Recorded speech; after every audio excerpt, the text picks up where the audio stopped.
పిల్లలకి స్కూల్ పాఠశాల అయితే పేరెంట్స్కి స్కూల్ పేరెంట్స్ శాల.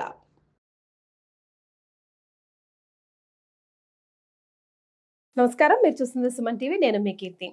వారాహి నవరాత్రుల్లో భాగంగా 5వ రోజు అమ్మవారి అలంకరణ గురించి, విశిష్టత గురించి, ఎలాంటి నైవేద్యం అమ్మవారికి సమర్పించాలి, పూజా విధానం ఎలా ఉండాలి తెలియజేయడానికి ప్రముఖ ఆస్ట్రాలజర్ బ్రహ్మశ్రీ నందివట్ల శ్రీహరి శర్మ గురుగారు ఉన్నారు.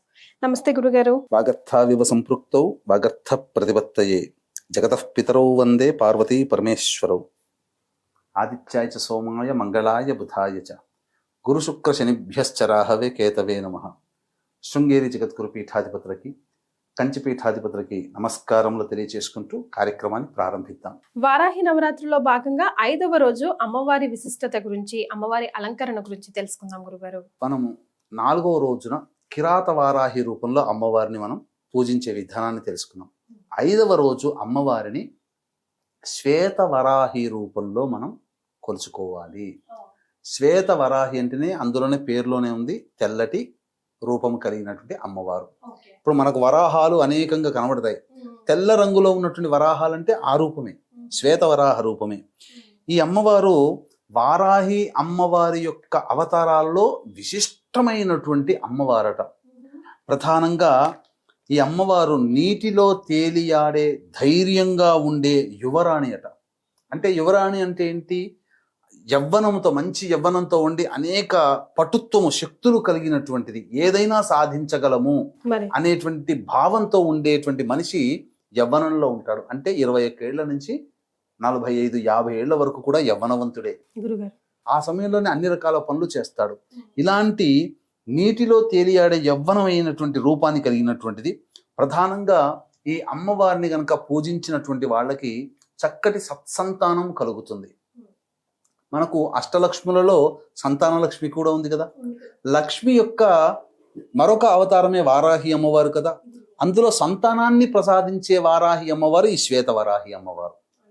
ఇక తరువాత ఈ అమ్మవారు ఎవరు అంటే రాముని చేత శిలగా మారబడినటువంటి వైశ్రవుని యొక్క కుమార్తె అని కూడా మనకు పురాణాల్లో చెప్పబడి ఉంది. ప్రధానంగా ఈ అమ్మవారి యొక్క విశిష్టత ఏంటనంటే సృష్టి స్థితి లయకారకాలలో లయకారకుడు పరమేశ్వరుడు.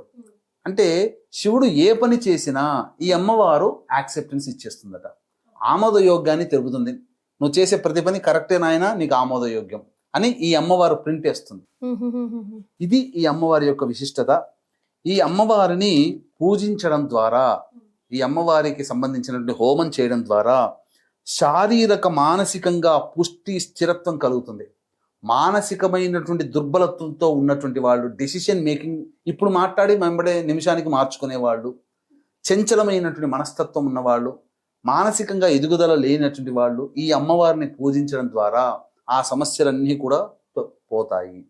అంతేకాకుండా ఈ అమ్మవారిని పూజించడం ద్వారా, ఈ శ్వేత వరాహి అమ్మవారిని పూజించడం ద్వారా కలిగేటువంటి గొప్ప అనుభూతి ఏంటంటే, గొప్ప ప్రయోజనం ఏమిటంటే కర్మదోషాలని తొలగిస్తుంది.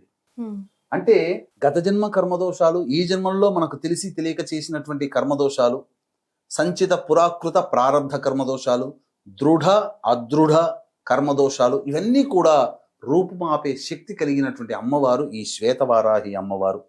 ఈ అమ్మవారిని పూజించడం ద్వారా కీర్తిని ప్రసాదించగలుగుతుందంట, కీర్తిని పొందగలుగుతాం. అంటే ఏంటి దీని అర్థము? మనం ఎంత పని చేసినా మన ప్రయత్నానికి తగ్గ పేరు రావట్లేదు. సొమ్మొక్కడిది సోకొకటిది అన్నట్టుగా మనం ప్రయత్నం చేస్తే అది వేరే వాళ్ళకి చెందుతుంది. ఇప్పుడు ఒక సాఫ్ట్వేర్ వాళ్ళు ఒక ప్రాజెక్ట్లో జాయిన్ అవుతారమ్మా, కొంతమంది టీమ్గా 75-80% కంప్లీట్ చేస్తారు. 20% అయితే మనం కంప్లీట్ చేసామనేటువంటిది రాకుండా ఆ 20% వరకు ఎవరో ఒక 2-3 వెళ్ళిపోయి వేరే వాళ్ళని చేర్చుకున్నారనుకోండి, ఆ కంప్లీషన్ అయిపోయిన తర్వాత ఆ క్రెడిట్ ఇద్దరికి వస్తుంది, 20% పని చేసిన వాడికి వస్తుంది. అదే కదా, అలా అనమాట. అటువంటిది కాకుండా మనం చేసిన పనికి సంపూర్ణమైనటువంటి ఫలితాన్ని ఈ అమ్మవారిని పూజించడం ద్వారా మనకు కలుగుతుంది. కాబట్టి ఈ అమ్మవారిని ఈ విధంగా పూజ చేసుకోవాలి 5వ రోజున.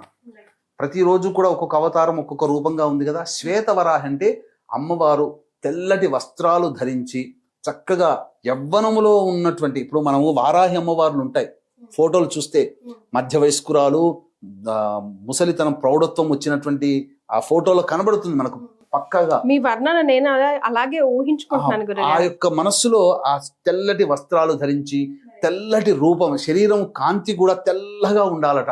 ఆ తెల్లటి ఉన్నటువంటి రూపాన్ని ధ్యానం చేసుకుంటూ అమ్మవారిని గనక 5వ రోజున గనక శ్వేత వరాహి రూపంలో వారాహి అమ్మవారిని గనక పూజ చేసుకున్నట్లయితే ఈ చెప్పబడినటువంటి ఫలితాలన్నీ కలుగుతాయి. చాలా మంది పూజలు చేసుకుంటూ ఉంటుంటారు. ఈ పూజలు చేసుకునేటువంటి వాళ్ళకి ఒక వెలితి ఉంటుంది. ఇంత చక్కగా పూజ చేసుకుంటున్నాం 9 రోజుల పాటు, దీనికి పరిపూర్ణత రావాలంటే హోమంతోనే, పూర్ణాహుతితోనే పరిపూర్ణత వస్తుంది కదా.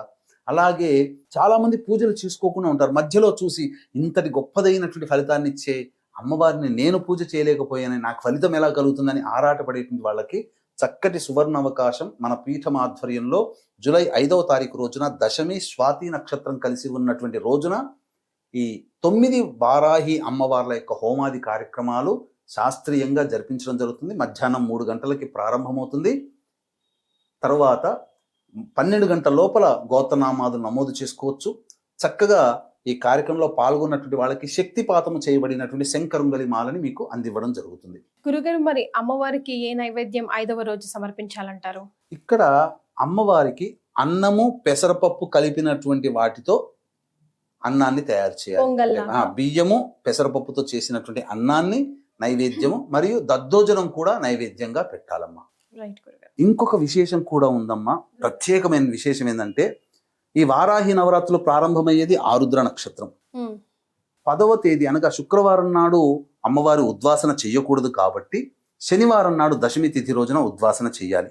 కానీ ఆ శనివారం దశమి తిథి రోజున ఉన్నది కూడా స్వాతి నక్షత్రం. అంటే ప్రారంభించే రోజు, సమాప్తమయ్యే రోజు రెండూ కూడా రాహు నక్షత్రాలే. ఈ వారాహి అమ్మవారి రూపం కూడా రాహుస్వరూపం. ఎందుకంటే సగం వరకు దేహమే మానవ రూపం, మిగతాదంతా మరి ఒక రూపం. రాహు కూడా మొండె రూపం వరకే రాహు, తలకాయ రాహుది కాదు.